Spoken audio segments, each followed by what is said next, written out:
আসসালামু আলাইকুম ওয়া রাহমাতুল্লাহি ওয়া বারাকাতুহু। আলহামদুলিল্লাহি ওয়াহদা ওয়াসসালাতু ওয়াসসালামু আলা মান লা নাবিয়্যা বা'দা আম্মা বা'দ।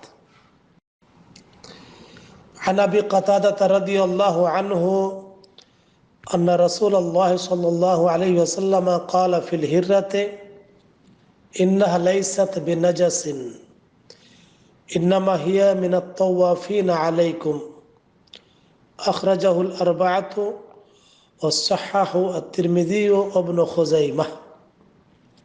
সম্মানিত দিনী ভাই বোন, আমরা আজকে অত্যন্ত একটি গুরুত্বপূর্ণ হাদিস পেশ করতে যাচ্ছি। বিষয় হচ্ছে আজকের, যদি কোনো পাত্রে বিড়াল মুখ দিয়ে দেয় বা চেটে নেয়, তাহলে সেই পাত্র থেকে পান করা যাবে কিনা, খাওয়া যাবে কিনা, এই মর্মে হাদিস রয়েছে।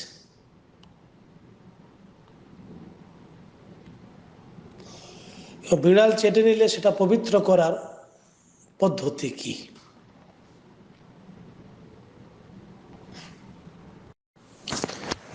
আবু কাতাদা রাদিয়াল্লাহু তাআলা আনহু থেকে বর্ণিত হয়েছে, তিনি বলেন, রাসূলুল্লাহ সাল্লাল্লাহু আলাইহি সাল্লাম বিড়াল সম্পর্কে বলেছেন,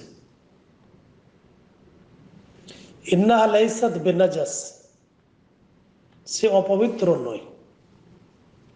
ইন্নামা হিয়া মিনাত তাওয়াফিন আলাইকুম, এবং সে তো তোমাদের মাঝে চলাফেরা করতে থাকে।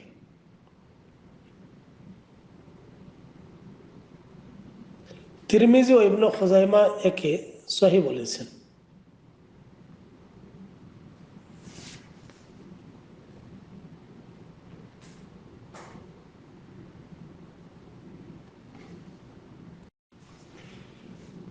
কবশা বিনতে কাব বিন মালিক সূত্রে বর্ণনা এসছে যে সে যখন ইবনু কাব ইবনু আবু কাতাদাহর অধীনে ছিল,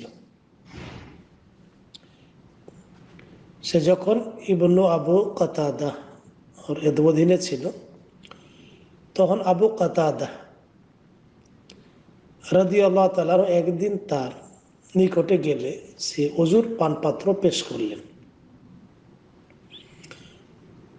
কবশা বলেন, অতঃপর একটি বিড়াল এসে পাত্রে মুখ দিয়ে তা থেকে কিছু পান করে ফেলল। তারপর ইবনু আবু কাতাদা পাত্রটি নিয়ে তা থেকে পান করলেন। কবশা বলেন, আমি তার পান করা দৃশ্য দেখেছিলাম। পান করা শেষে তিনি বললেন, হে আমার ভাতিজি, তুমি আশ্চর্য হয়েছ? আমি বললাম, হ্যাঁ। তিনি বললেন, রাসূলুল্লাহ সাল্লাল্লাহু আলাইহি ওয়াসাল্লাম বলেছেন, বলে উক্ত হাদিসটি বর্ণনা করলেন। ইমাম তিরমিজি এবং ইমাম ইবনে খুজাইমা হাদিসটিকে সহিহ বলেছে। আল্লাহ আমাদের সকলকে কোরআন এবং হাদিস অনুযায়ী জীবনযাপন করার, সাথে আমল করার তৌফিক দান করুন। আল্লাহুম্মা আমিন। আসসালামু আলাইকুম ওয়া রাহমাতুল্লাহি ওয়া বারাকাতুহু।